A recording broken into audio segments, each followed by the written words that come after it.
Welcome into another edition of G-Rated. I'm your host, Gerald Bourget. We're going to be talking about the latest Pantheon-level show to grace HBO today, Succession. I'm joined by Leah, Meryl, and Espo. Guys, where's the sad piano music? I need some sad piano music if we're talking about this. We'll have to talk to production about that. Okay. Yeah, we'll have to get. We need to buy the rights, but I don't know if it's in our budget. Yes, we'll find a knock. We'll figure it out. But guys, Succession is officially over now. Two great HBO shows came to an end on Sunday, and this was the big one that everyone was talking about. Each sibling of the Roy family failed spectacularly in their own way. Just your general thoughts on the finale. You go first. I think this ended the only way it could. Mm-hmm. This has been a miserable family with miserable characters. Nobody you really could root for. No hero. It was a whole cast of anti-heroes. Mm-hmm. And I think everybody got what they deserved in the end. Yeah. Including Tom. Yeah. No, I agree. I was really thinking, there was all these TikTok theories, like Yes. who's going to end up CEO. And there was a lot of people thinking it would end up being Kendall. But I was like, a show that started episode 1 with him thinking he was going to be CEO and then was not going to end with him being CEO based on how this entire show has unfolded. So I agree with you. It ended in the best possible way. It completed full circle storylines for every single sibling. And as the creator has said again and again, and if you just stay tuned after the credits and watch them talk, this is a tragedy. So it wasn't going to have a happy ending. Right. I completely agree. Let's go through the siblings real quick, because I think each one of them was fascinating in the way that they unraveled in very unique ways. So Kendall, obviously, he had the crown in his hands. Boy. He had the bauble. I'm the eldest boy. Poor Connor. I'm a con head, all right? Connor Erasure. I know, Connor Erasure. To all the con heads out there, we will not let that stand. But it's ironic because this whole season, it felt like he was trying to do his best impression of his father finally and getting closest to that. But ironically, it feels like that's what kind of held him back. The swagger he had when he went into the board meeting, it felt like that was ultimately what turned Shiv off, in addition to the other stuff she mentioned, like, I can't stomach you. I don't think you'd be good at this. All of which are perfectly valid reasons. He killed a man. Which I don't know. Bearing the lead. Hold on. I'm pretty sure Logan probably did that too. Probably. But he would have taken credit for it. I think that's where it was like, you can't do this. You won't take credit for killing this man. Yeah. Right. And what a way to kind of weaponize that whole you killed a guy sort of thing at the last minute there. And it was great because the night before it had been this scene of what might have been for these siblings if Logan Roy and Waystar had never existed. Meal fit for a king. Yes, they're all goofing around in the kitchen. It was so wholesome. I was like, this cannot last. Right. You just knew that something was going to happen. I didn't know that it would be Shiv kind of living up to her name in that way. But I was curious, what did you guys make of Shiv's decision? Was it the right one? Was it fitting for her character? How do you justify her kind of doing that 180 in that moment? And obviously I can't speak to this as not being a woman, but there was a lot of backlash. Was this anti-feminist in terms of her decision? But I actually think it puts her in a position to play puppeteer, which is where she's always been in best in all this. She started as a political advisor, kind of pulling the strings of politicians. She does that with Gojo, trying to pull those strings. And I think she looked at it and went, I may not get this, but I can pull Tom's strings still if I do this. And it's as close to CEO as I'm getting, because I'm not going to be able to do that with Kendall. I think she also has to accept that means a loveless marriage has to keep going on, which we see in that whole hand thing, that awkward hand thing at the end in the car. But I think it played to her character. She never trusted her brothers, and this was her one way to potentially still kind of have power. Yeah, that's an interesting take on it, and it kind of goes back to like the literal cartoon of her actually as a puppeteer on Masson, which, by the way, I don't think he liked the cartoon. No, he was not a fan of that. I think he was lying a little bit about that. But I mean, it's unfortunate, and that's just like, it's the reality of women in business and women historically in monarchy and everything like that. Like they can get close to the power, but they can't be the power. So if she has to choose between her husband who she can't stand, but also the father of her child, her unborn child, or her brother, which she's been against basically all 4 seasons. I guess she made the decision that she felt was best for her family. And what I think it does is the show's called Succession, so it continues to Succession. And I think an underrated part of that argument where they were like screaming at each other in the boardroom, and like Roman made the nasty comment about Kendall's kids, which was like one of the worst things he said among horrible things he said. Did we know that about them? I don't.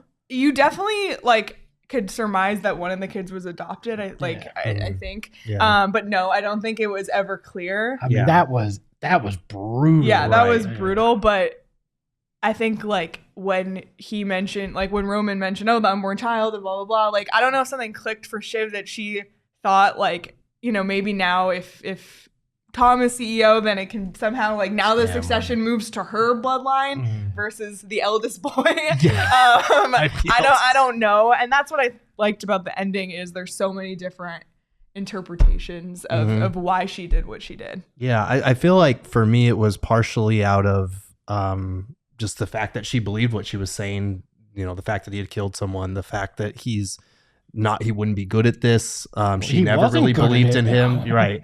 And I think part of it was out of bitterness because there was that, that moment where she realizes that Matsson has played her like a pregnant cello, as Roman put it. And she's always had the ambition. She's always had the savvy. She's had qualities that her father acknowledged early on when he, pivoted towards her for a little bit there. But she's kind of lacked the ability to play the game and understand when people are playing her in that way.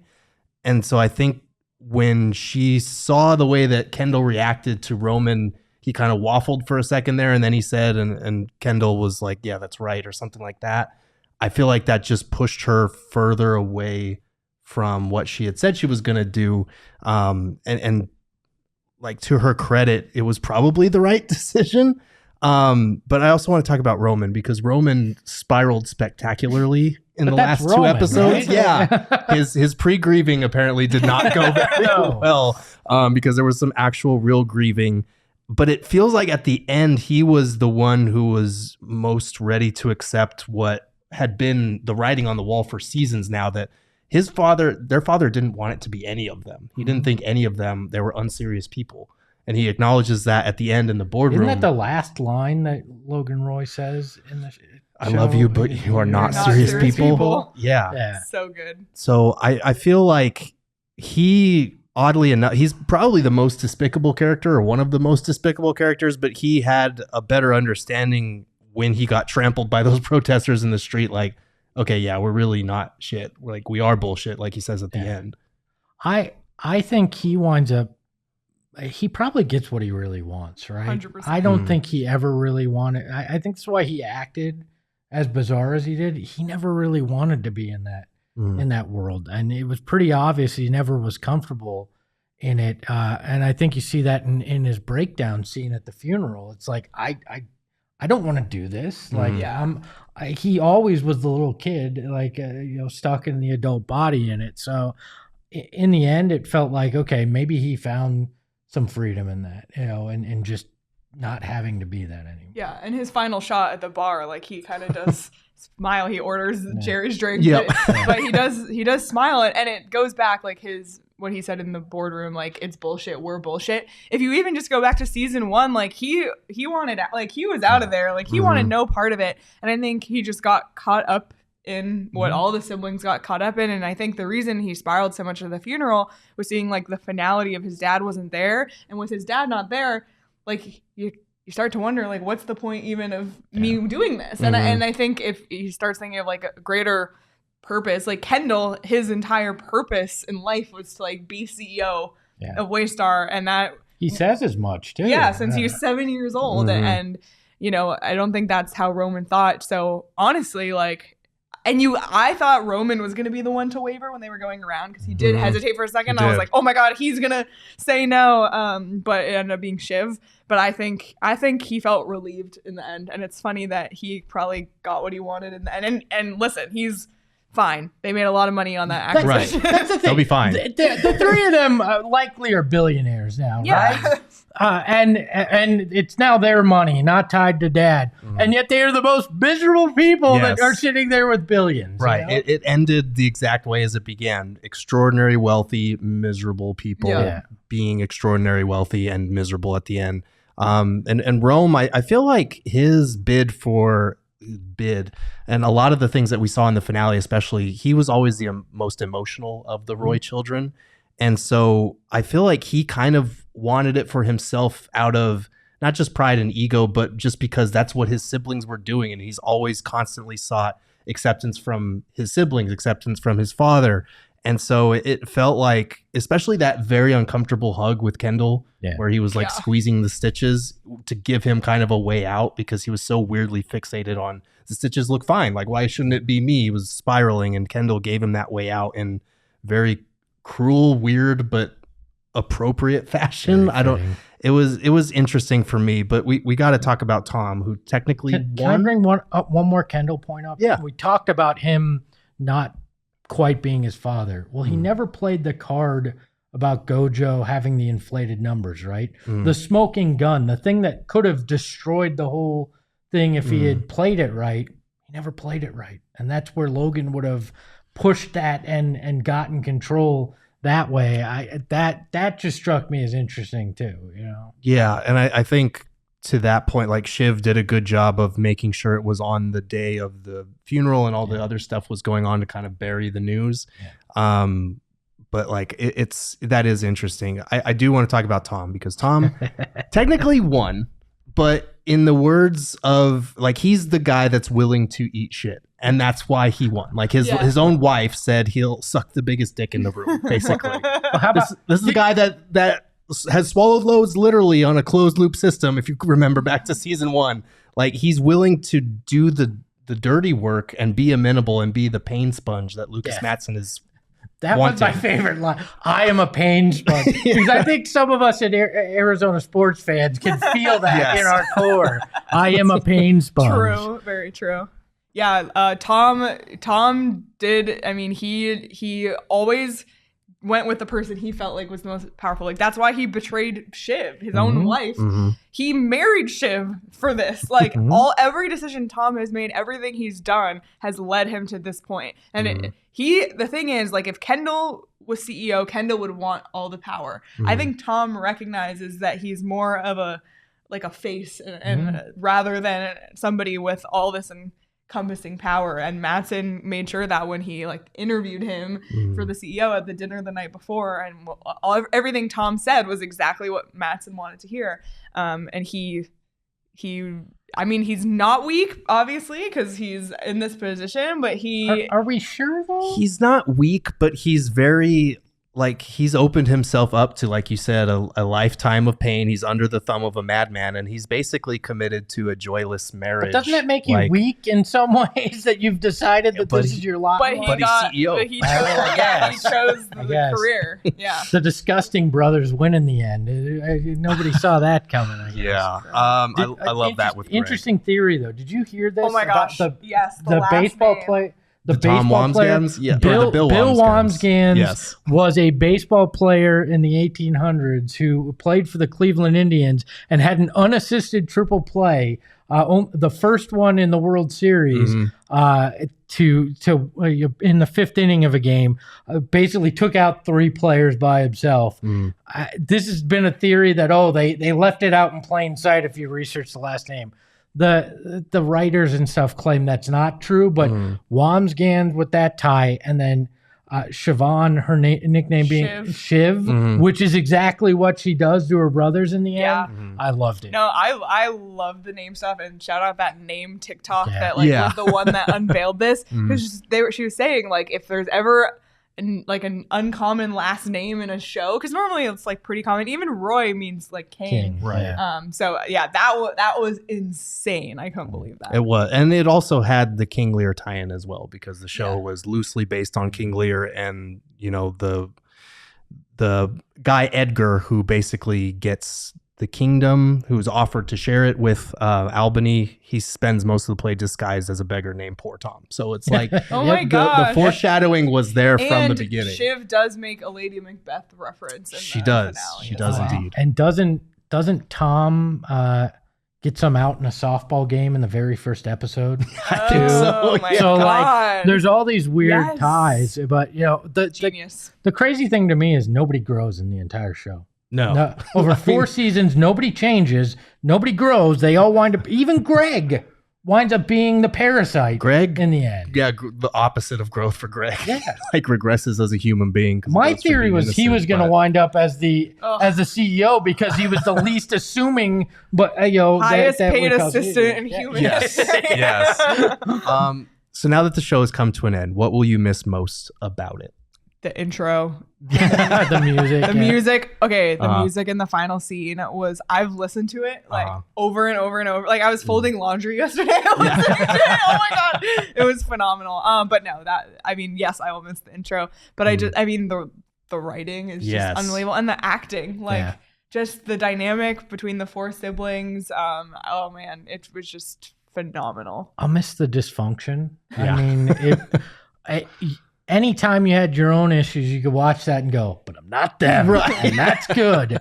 I also, and this started earlier in the season, but I will miss the Logan Roy fuck off. Yeah. Like, Yes. like I was thinking about it today and I'm like, that applies to so much of my life. I'd love to just say that out and just be that, fuck off. Well, hopefully I'm not a part of that. You are, as but a it's all Suns right. co-host. I'm But kidding. I'm kidding. yeah, I mean, for me, it's the clever, scathing writing. Like, it's very much on par with Veep in terms of the mile-a-minute put-downs that they're able to string together. Roman's one-liners. Yes, Yeah. fantastic. The cast was incredible. Like Brian Cox, Jeremy Strong, Matthew McFayden might have been the best. Sarah Snook, Kieran Culkin, they were all tremendous, and that's not even getting into the supporting cast.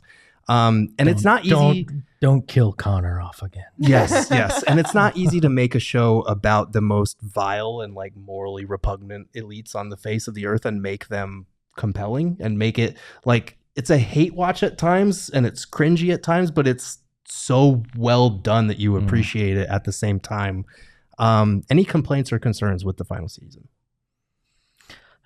The president thing felt a little too on the nose in a very uncomfortable way. Yeah. It was unsettling how accurate it felt. Yeah, but no, I think they landed the plane the only way you could, and I loved that they killed off Logan before the end of it. That we didn't do the same song and dance we had seen the whole time, and that Logan named a successor or whatever. That I loved that little bit of a twist, but I didn't have any issue with the final season. Yeah, no, either did I. My biggest issue is that there's so many questions I still have that Yes. now I'll never know the answers to. They definitely left a lot of some ends loose, but I guess that's what makes a good series finale. I did Right. love the Sopranos nod too. It ended on the all black screen, Yeah. which was a wink and a nod to everybody hated this when it happened to the Sopranos. Right. Yeah, so- It was ambiguous for a reason. I think the showrunner said like after the credits that the story goes on for these characters, Yeah. obviously, but this is where it stops being as interesting. Yeah. I had a couple of concerns. I feel like Logan Roy's abrupt death was tremendously well done. It was unexpected and it set up a lot of intrigue for the final episodes, but there is just kind of this undeniable downside to robbing the show of its greatest gravitational force and Brian Cox as a performer. To your point about the election, I feel like the ramifications of that were just kind of swept under the rug a little too That's a good neatly. point. Like that episode was fantastic, and then it just kind of fades into the background a little bit. Like there's protests in New York. I don't need to see the whole like election process play out in the courts, but I'm supposed to little believe more. this guy that is very much about America and everything is just fine with this foreigner and leader of Gojo just going, I'll give you an American CEO, and he's like, perfect, we're done. Right. No, I don't buy that either. That was too clean. that kind of fizzled a little bit. And then just the fact that I appreciate any story that tells its story, gets in, gets out, and does a good job of it. I do feel like we could have had 5 seasons of this show. Yeah. I feel like it ended remarkably well, but I feel like there might have been a little that was left on the table. Like you said, there were so many questions that we have, and not all of those questions need to be answered. I think that's what makes good art. You can be ambiguous with certain things, but I do feel like they maybe left a whole season on the table. I'd rather leave a season too early than a season too late. Yeah. I agree with that. Because we've seen so many shows just basically, run itself into the ground. This didn't. One thing I loved about the Logan Roy Death was he was this pristine, and he dies in such a pathetic manner. Yes. Yeah. Yes. So. Yeah. Last thing before our final score, does Succession crack your Mount Rushmore of TV shows? Yes or no? I can't call it yet. I'm too close to it. Yeah. I need a year or so. Probably not. But in terms of best show, maybe an enjoyment factor in watching, but in best show, no. There's, the Breaking Bads, the Mad Men. I don't think it's up there. Yeah, I would agree. But I do think if it's not there, it's only one tier below. I could completely agree. I still got Breaking Bad, The Wire, Sopranos in that group. And then from there, it's Mad Men's, Game of Thrones, Better Call Saul, toss up for the 4th spot. Final score out of 10. Just for the finale? For the final season. I'll give it an 8. I think it was satisfying enough, but probably missed a few beats to be higher than that. Okay. I'll give it a 9. Okay. I feel like I was not expecting Logan to die in episode 3. No. And I was just ready for another season. And for him to die so early, and then you have to watch the siblings try and navigate a post-Logan situation. I thought that was a really cool storytelling strategy. So I'll give it a 9 because I thought it was phenomenal television, but I can never give anything a 10 because nothing is perfection. Maybe one day, but yeah. Yeah. I'm going to go with a 9 as well. I feel like it gave us a lot of iconic one-liners, memeable moments. Oh my gosh, so many. Really memorable episodes. Logan's death. The election. Which was aired 2 days before the May 16th Coyotes vote, by the way. Yes, the finale in itself. There were a lot of memorable episodes this season, and I think the finale didn't blow me away, but I thought it was a very good end and a fitting one that made sense with everything that came before it, which was already fantastic Pantheon level television. By the way, I love you guys, but you're not serious people. And with that, we are going to close out this latest G-Rated. You can follow him at Espo. You can follow Leah at Leah Merrill. And you can follow me at Gerald Bourget. Until next time, keep it G-Rated. Ahoy, hoy.